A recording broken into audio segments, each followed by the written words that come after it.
Why are we talking about Sapir and Whorf?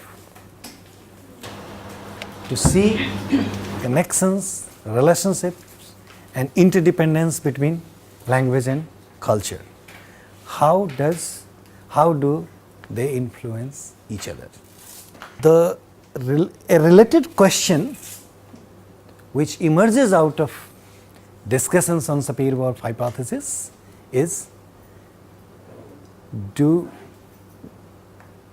does language influence thought? Do we need language to think? Does language precede thought or the other way around?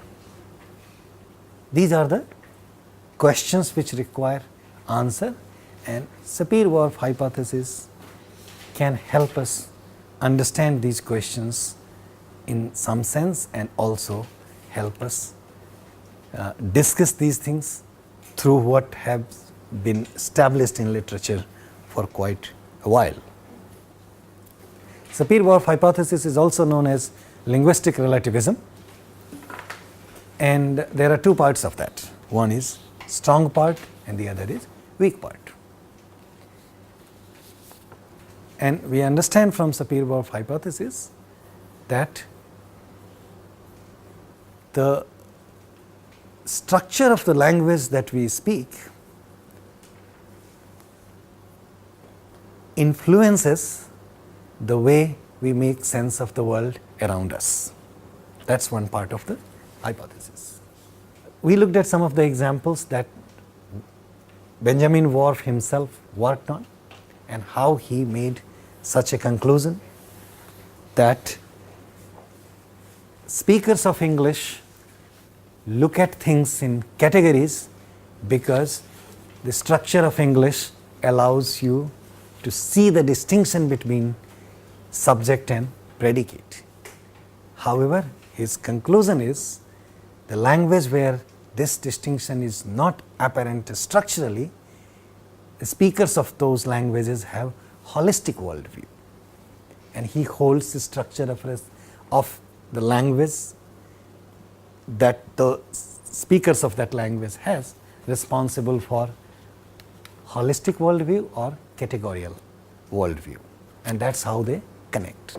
They have studied Sapir, Benjamin Whorf in particular with Edward Sapir studied American Indian tribes, several of them for a long time to come to these conclusions. As we know, it has been criticized a lot in the sense that there are examples and counterexamples available for how it works or how it doesn't work.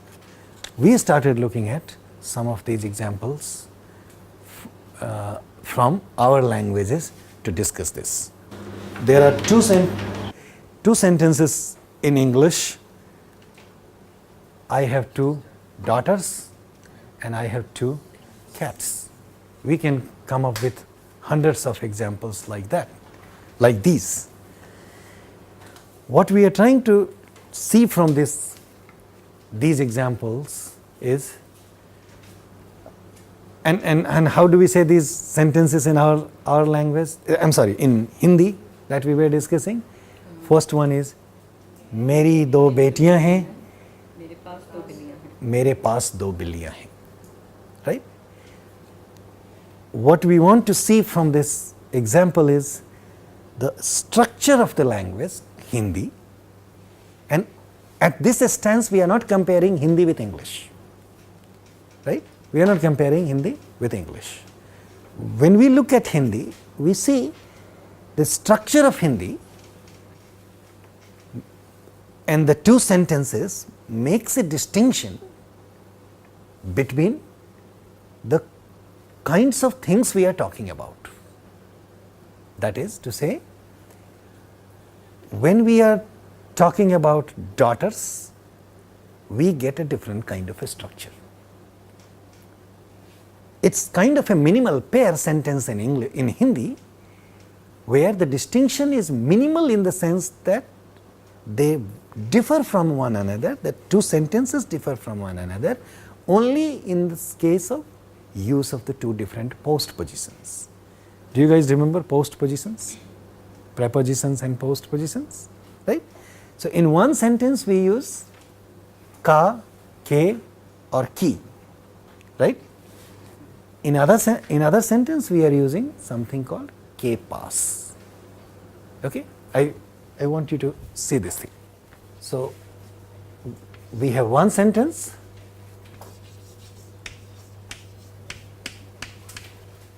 मेरी दो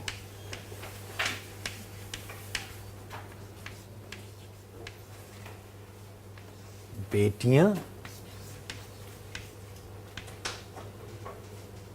हैं. Okay, this. So here is what we need to say to understand that Mary is actually मैं plus ki. It becomes Mary, which is basically I plus, it's a possessive postposition form which is feminine. Okay, so and I'm leaving rest of this not glossed, though is two, and betiyan is daughters, that is plural of daughter, and hain is present tense, and you see plurality on this as well. It's hain only because of do betiyan. Because this is plural, you have a sentence plural. By this time you have a fairly good idea about what we mean when we say structure of language, right?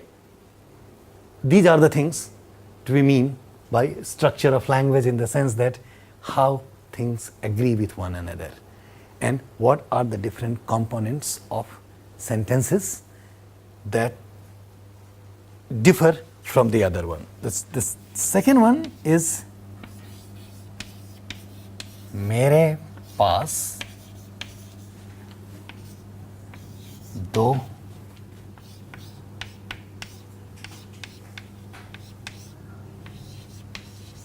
billion. I'm using very loose version of phonetic transcription for us to see. Billion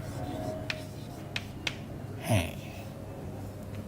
Okay, so again this part is, these are cat plural, and this is present plural. This is two. Now here is what we need to look at. This one is, if you understand this one, then what is this? मेरे, मैं,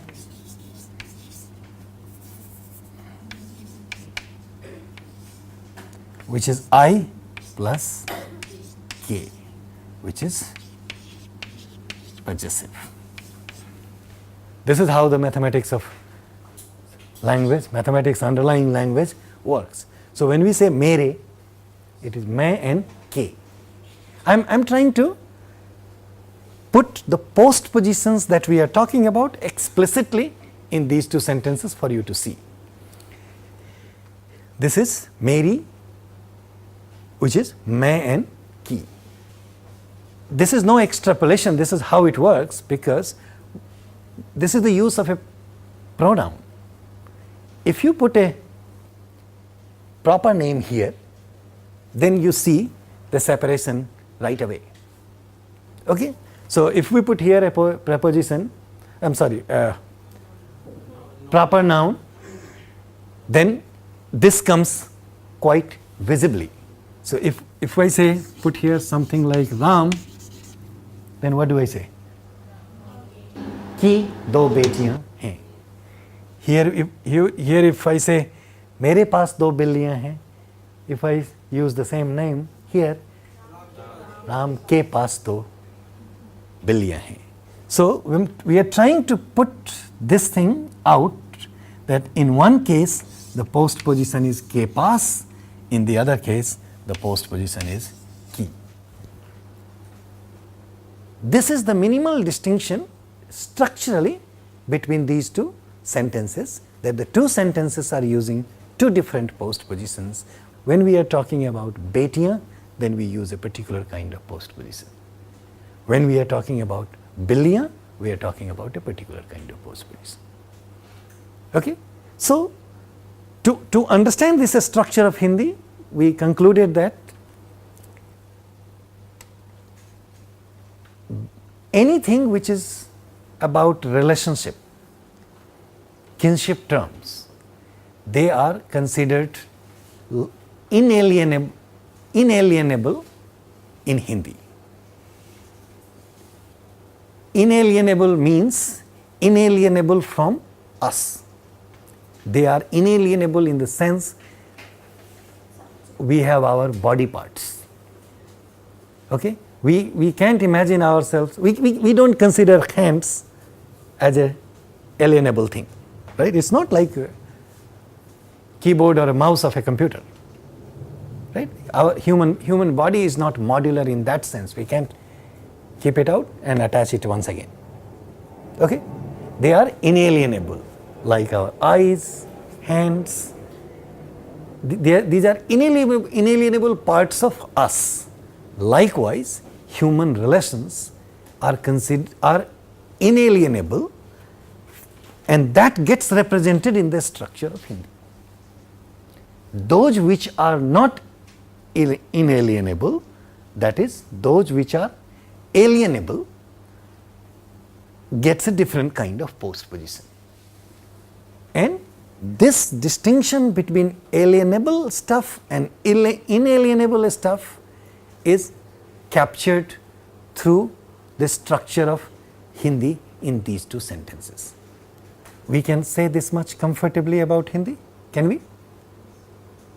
You had a question. How do you say I have spectacles? Ask a Hindi speaker. How do you say, sorry? I have specs. मेरे पास मेरे पास चश्मा है या मैं चश्मा पहनती हूँ. No, that is a different thing. मैं चश्मा पहनता हूँ, I wear specs. मेरे पास चश्मा है. मेरे पास चश्मा है. Do you have specs? And you say, yes, I do. I have specs. So, क्या कहेंगे? मेरे पास चश्मा है. We can't use the other post position. मेरा चश्मा है, we can't say.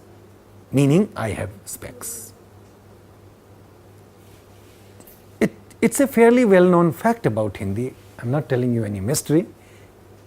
You take this structure and put alienable and inalienable things there, test it, you will get the results right away. Okay? I also told you there are some cases where there could be complications, but what we learn from those complications is there are things which are not very clear. That is, some people treat them inalienable, some people treat them as alienable. For example, house. House. What will be a Hindi sentence? If I say I have two houses, मेरे पास दो घर हैं. मेरे दो घर हैं.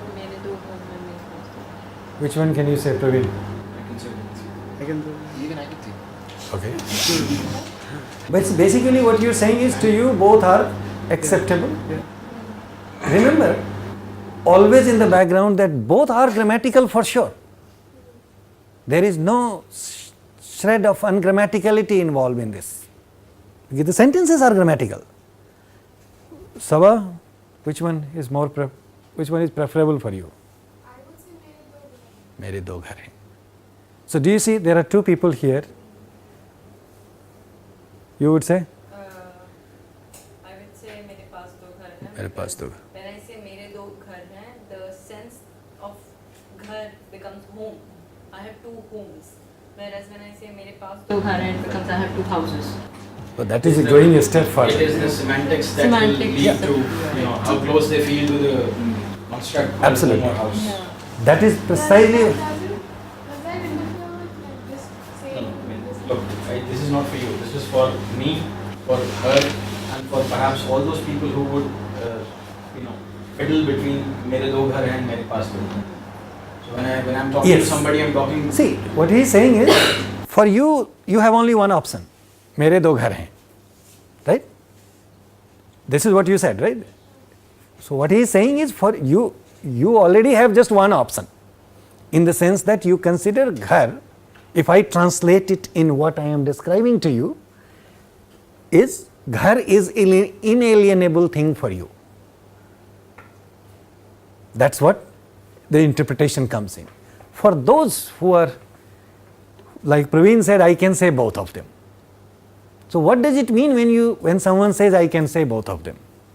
What it means is what Aishwarya was saying, that there is a semantic distinction between the two, right? You may have heard about these things, that this distinction between house and home. Whether you believe in that or not is a different story altogether. Yeah. So as I said, both the sentences are possible for me, but I would be using them in different contexts. So when I want to tell somebody how rich or how poor I am or about my assets, I would use the second one, which is मेरे पास दो घर हैं, उसमें से मैं एक बेच सकता हूँ और मैं कुछ और खरीद सकता हूँ, something like that, and that will be the most natural fit. Yes. But when I'm talking to somebody about what is my life, what comprises my life, in that sense I would perhaps say what Sabha just said, मेरे दो घर हैं. That's what she is also saying, right? Yeah, for me, like when I said मेरे दो घर, when I say मेरे दो घर हैं, it refers to my connections to those two places, like really the connections I form with the people there, and it's less about the house as a construct and more about the connections I have. See, I can give you a completely different kind of example of this. I understand what you are saying and I understand what Praveen is saying. Is it because for Sabha there is only one option because Hindi is her second language? No, No. not that. Because we tend to think of that in terms of the first language we learn. Well, that's a very complicated question to answer. You want to say Yeah, something? that could be, Marwa, that might be the case. The conceptualization of house in a semantic form to a speaker is what we are talking about. So for her, it's conceptualized as the first thing that, you remember Praveen said, when I am using ghar, I can say I have, मेरे पास दो घर है, उसमें से एक बेच भी दें तो कोई बात नहीं है. In that case it is ghar. But if I say I have मेरा एक घर है, उसमें हम लोग रहते हैं, हमारे परिवार के लोग रहते हैं, then it's a different kind of a story. So for her, it's the second one which is already set. Therefore, she doesn't have the other option. She understands the second one. If you force her that you must say things like this, then to make you happy, she can say that also, right? But she will go back to her original thing. This is what is called a speaker's judgment. What is it that you say first? That's your judgment, which is not influenced by any of the discussions that we are doing here. So I was just going to add one more footnote to that.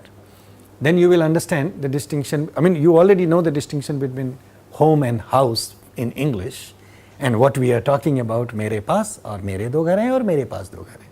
My simple point to discuss with you is all that we have discussed just now. The claim is encoded, embedded in the structure of a sentence. And speakers of Hindi, when they say one sentence, one or the other, they carry all that discussions that we have done just now through these sentences. Is the point that we are trying to make. This supports a stronger version of Whorfian hypothesis, that the structure of language does make people see the world different. People do see world differently, and probably a structure of the language they speak has some influence on that.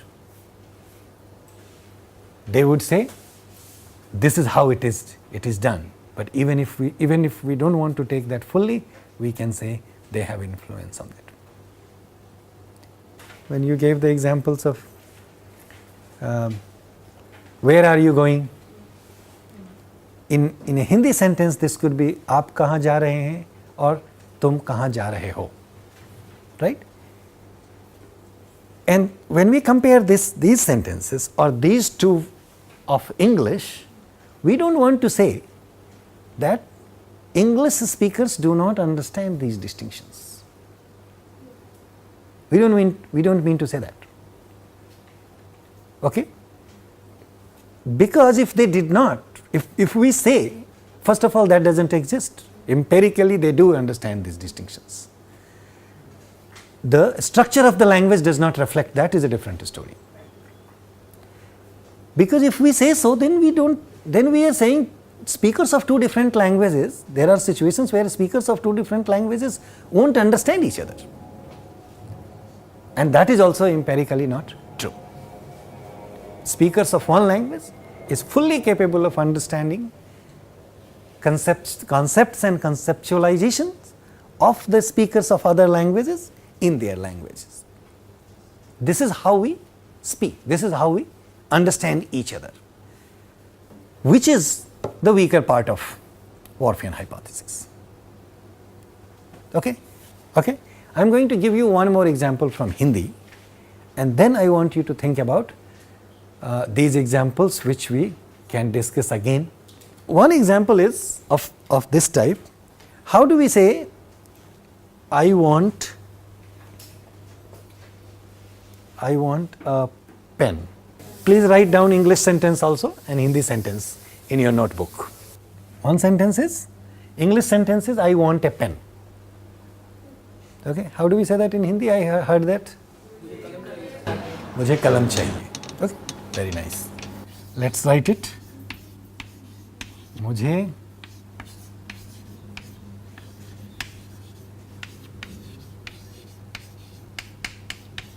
Did somebody say mere ko kalam chahiye? No? That's all right. If you say mere ko is mujhe. Actually mujhe is main and ko.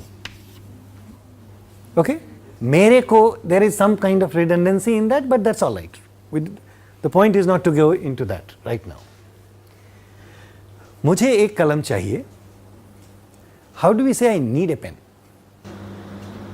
मुझे कलम ज़रूरत है. मुझे कलम की ज़रूरत है. कलम की ज़रूरत है. Very nice. Right? Now, very nice. Look at another sentence that I am giving you. मैं एक कलम चाहता हूँ. So hold on, let's go through this. Sure, I wish for a pen, but let's go through this. मैं is I, right? I have put ek just to make it readable, more readable. That's fine. Kalam is pen. How do I translate this one in Hindi? Desire. Can I say want? And then this is present tense marker of first person. Okay? Now, what I want to tell you and what I want to draw your attention to, I'll come to the judgment part in a minute. You said this doesn't sound very nice to you, right? So, which is true, some people do not find it good at all. Now look at the gloss of this sentence. This sentence is kind of literal translation of I want a pen. So when I asked you a sentence, that is, when I asked a Hindi speaker to respond to this sentence that I want a pen, what I got was, without giving this, what I got was, mujhe ek kalam chahiye. Now, can you give me a gloss for this thing and see what this means? Mujhe is to me, right? Kalam is pen. What is this verb? Chahiye.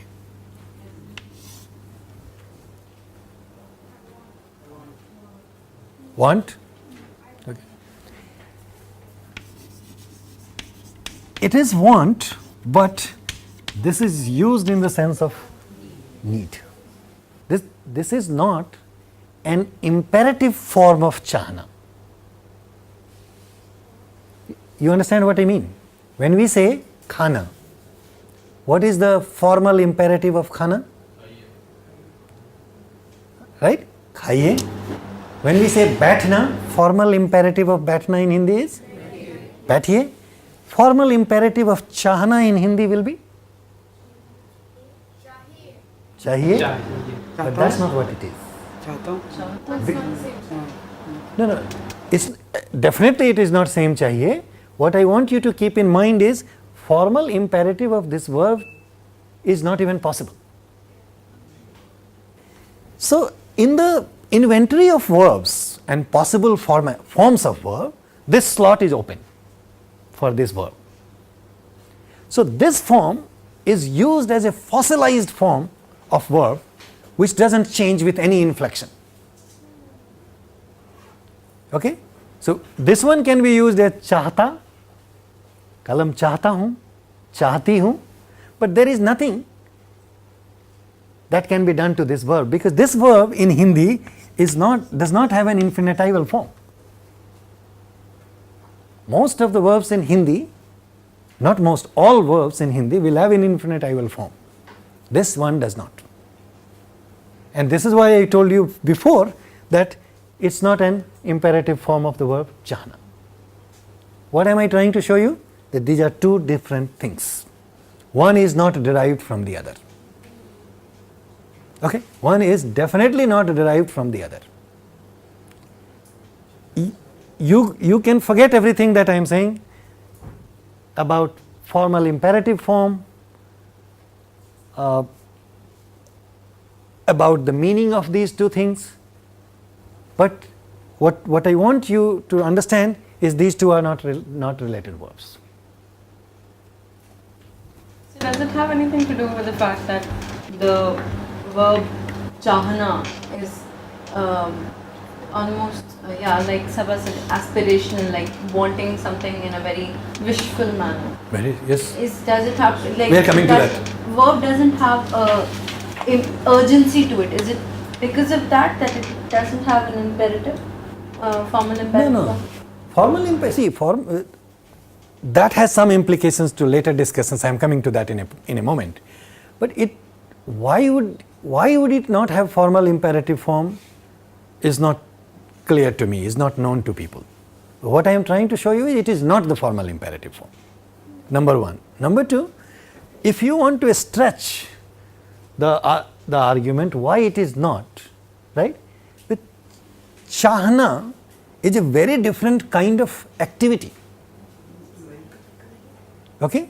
Chahna means to want or to like.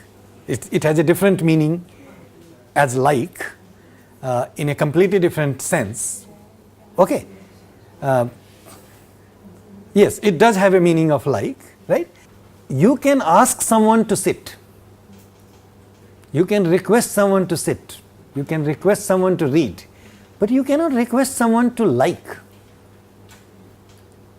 And the worst thing is, you can do that much also probably, but you can definitely not request anyone to want.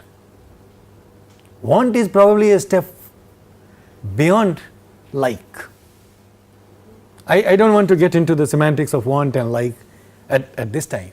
All I am saying is, when we tell somebody baithiye, right, we can probably request someone to sit, therefore there is an imperative form for that. But we cannot request someone to want. Right? We cannot suggest someone to want. Want is something I think very internal. You want it or you don't want it.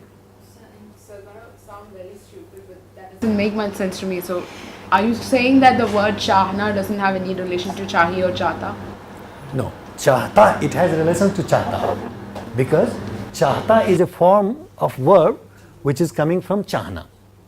But chahiye does not have a connection with that. It's an independent verb form which is frozen in nature, and when I say it is frozen, I mean it does not have an infinitival form. Okay, so you use that in any kind of sentence. And that's first person, but even if it's third person or something, you'd still No, you can use it. it with any form of the person. That's the second part I want you to see in these two sentences. I'm coming to that in a moment. But definitely it is not a stupid thing. Look at this. Chahiye is a verb form which always requires, which can only be used in an indirect sentence. And I'll explain this to you, what I mean by indirect sentence. Indirect is, what I mean by indirect is when subject of the sentence does not, that is what appears to be the subject of the sentence, does not agree with the verb. That is, मैं is not agreeing with this verb. Okay?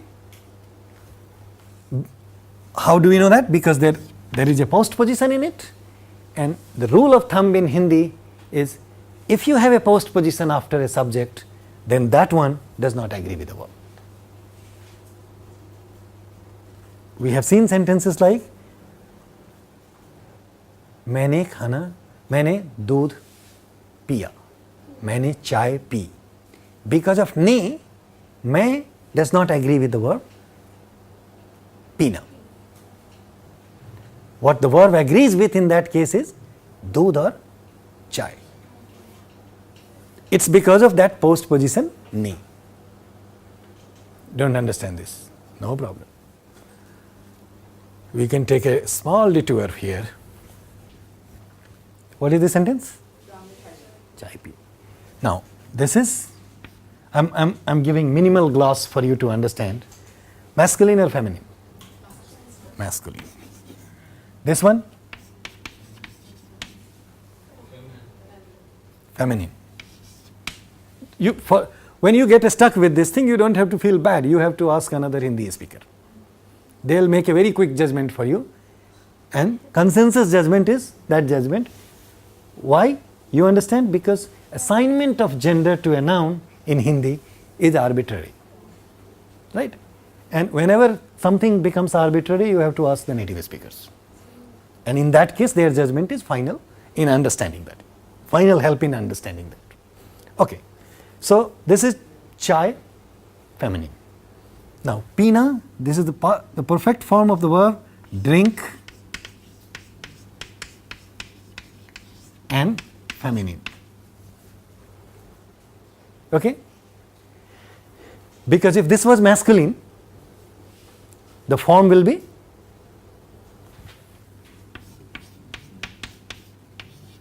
piya. So if you have to say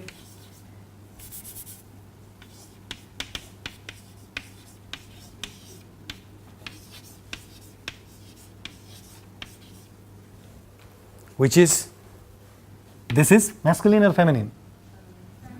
Feminine. This is milk, masculine, and here you have drink, perfective, and masculine form. Do you understand this thing? What I am saying is, here you have a feminine noun. You see this verb feminine. Here you have a masculine noun, you see this verb masculine. So what happens is, this verb does not agree with the gender of this. This verb does not agree with the gender of this. Why? Because of this.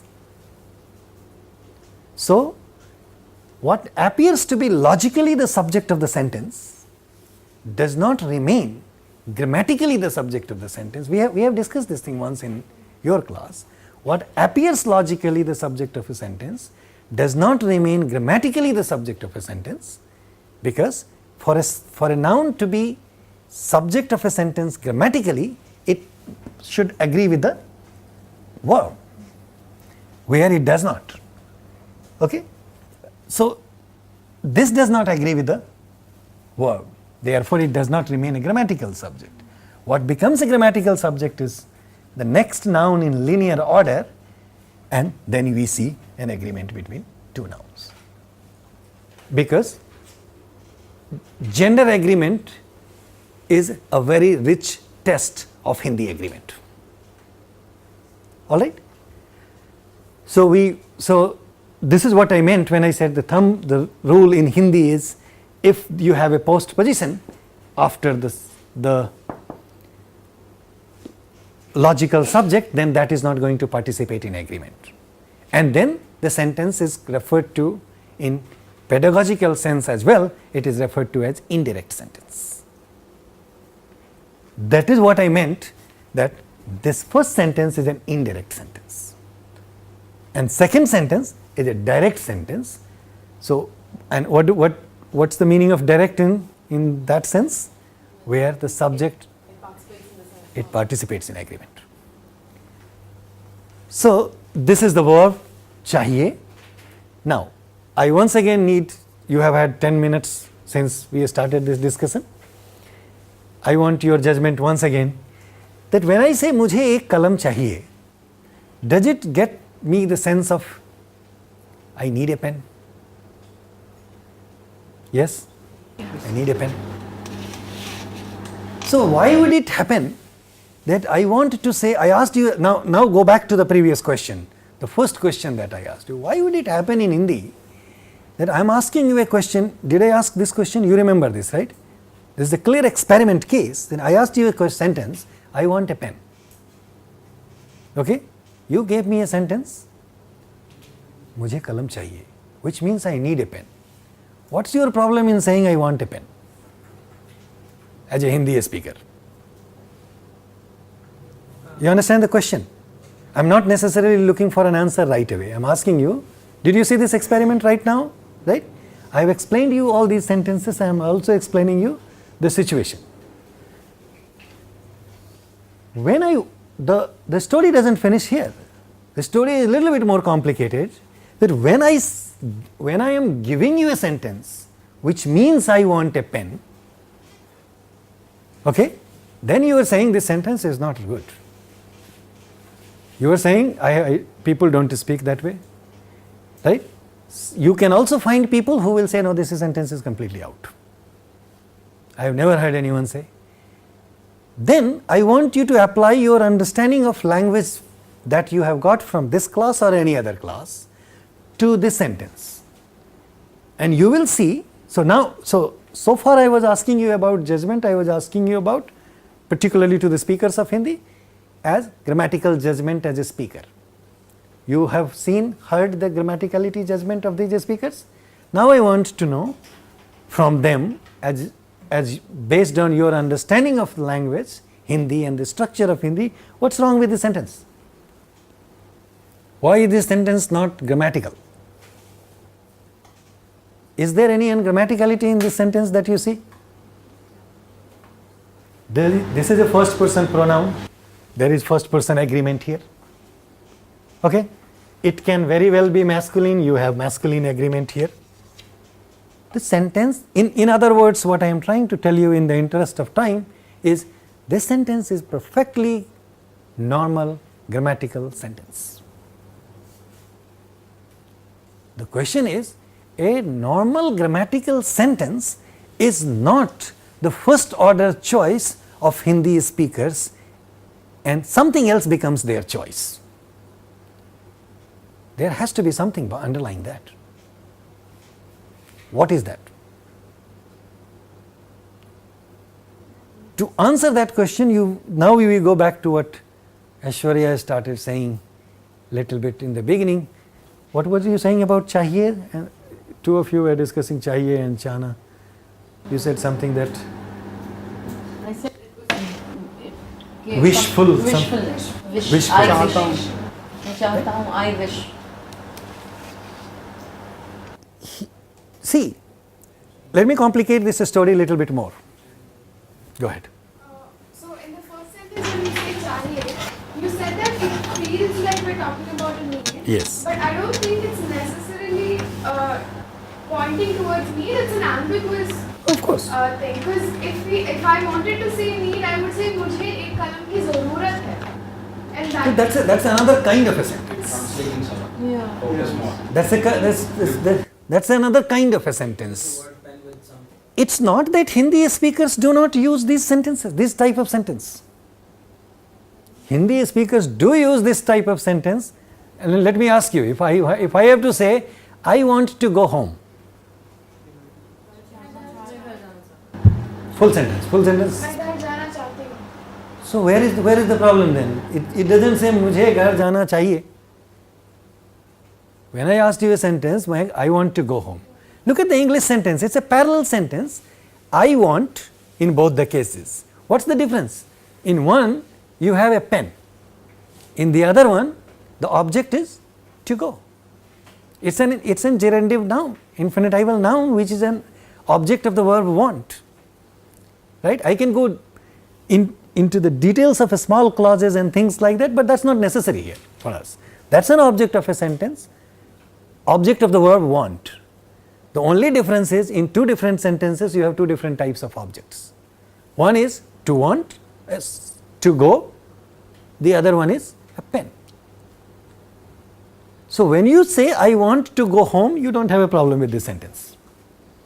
But when you want to say I want a pen, Hindi speakers do not prefer this sentence, they immediately go back to this. Right? Use this for anything. I want a shirt. How do you say that? एक bush shirt चाहिए. मुझे एक shirt चाहिए. Do people say मैं एक shirt चाहता हूँ? Again you will see this sentence, there is nothing wrong with this sentence. Right? If you want to say, now complicate it further, if you want to say I want money, मुझे पैसे चाहिए. Right? I want jewelry. In fact, so I am giving you these examples to see the complications. In fact, even if you use the thing that people use only when they need it, like medicine, still people use only chahiye.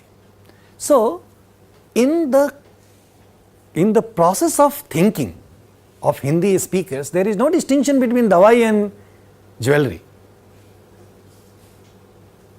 Understand this thing? I'm giving you these examples just to see that it's not that we use chahiye unknowingly. We are very careful about that. What's going on? What's the distinction? So earlier you had pointed out how chahta hu could also mean like. Yes. So I think when I look at the second sentence, I would just think of it being like I like a color or something like that. You see, like is very, no, it's not that. See, like is in a very restrictive, like the meaning of chahna is like in a very restrictive sense. When I say I want to go home, what do I say in Hindi? मैं घर जाना चाहता हूँ. I don't mean I like to go home. Understand this? It becomes like only when you have the object animate. Okay? Animate object.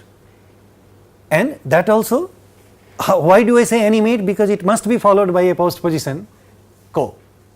Wouldn't that mean that when I say मैं एक कलम चाहता हूँ, I'd like a pen or I like a pen or something? Ask the speakers, it doesn't mean that. If it meant, then this sentence would have been okay. This sentence would not have, nobody would say, see, this is why I did not discuss these sentences with you before giving you these examples.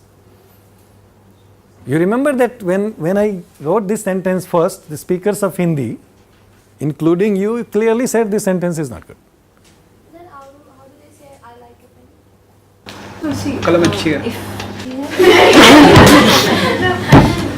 No, that's so Semantics is a very complicated thing. I have told you, this is why I have never touched it. Trust me. if I may, I think in the way we use like in English in this particular sense, I'd like it's more a device of politeness.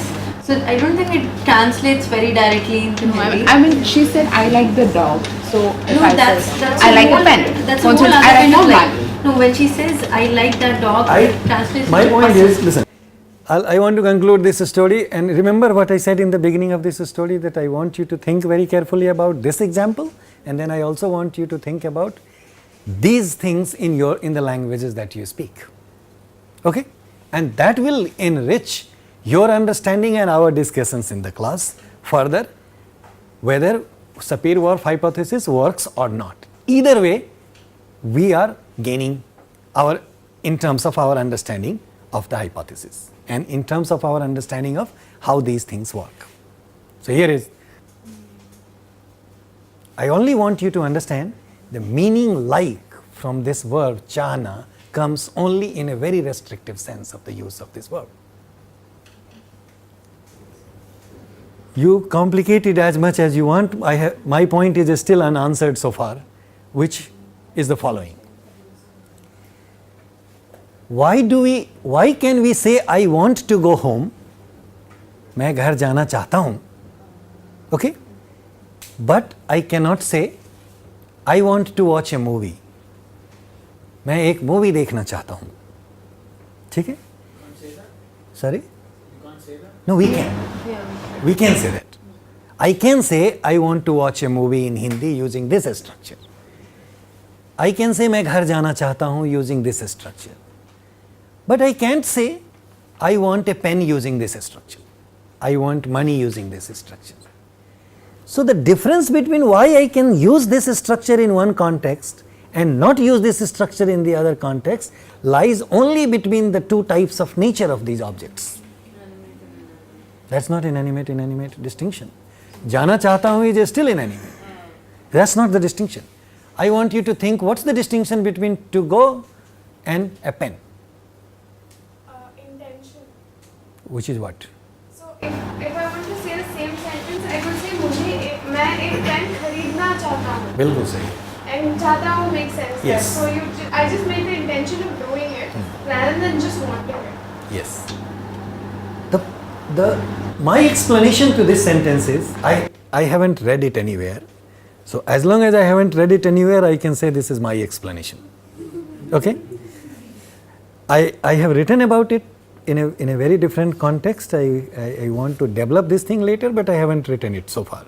But my explanation to these two sentences is, Hindi speakers do not want to express desires about direct objects, the worldly objects. That could be as trivial as pen or shirt, as complex as money or jewelry. They put all of them in one category as worldly objects, and expressing desires for worldly objects probably doesn't sound very acceptable in the cognitive development of Hindi speakers. That is the way they make sense of the world. The moment they have, it's not that they don't say that at all. They say that sentence, they convert it into something else, which is, in English it still means I want a pen, but in Hindi it doesn't remain I want a pen, it becomes I need a pen. मुझे एक कलम चाहिए. So look how the structure plays a role in it. The moment you make it a requirement, you need an indirect sentence where the subject does not agree with the verb. When you want to keep it as a direct sentence, indirect sentence, that is, they do not want to express desire with direct sentences. I don't have any evidence to say what I am going to say. If you stretch it, indirectness probably becomes underlying order of Hindi speakers. For the second one, I don't have any evidence to tell you. Okay? The two examples that I have shown you today, I want to show you that there are, structurally these sentences are okay, but they are not okay. Why? There is something extra structural in these sentences that we need to know. And speakers of this language grow up acquiring these things as well. Nobody gives additional instruction about these things to speakers of language. Okay? So we are trying to see so many things at a time, but I hope you understand how this distinction, you can think, you can bring a better explanation to this thing, right?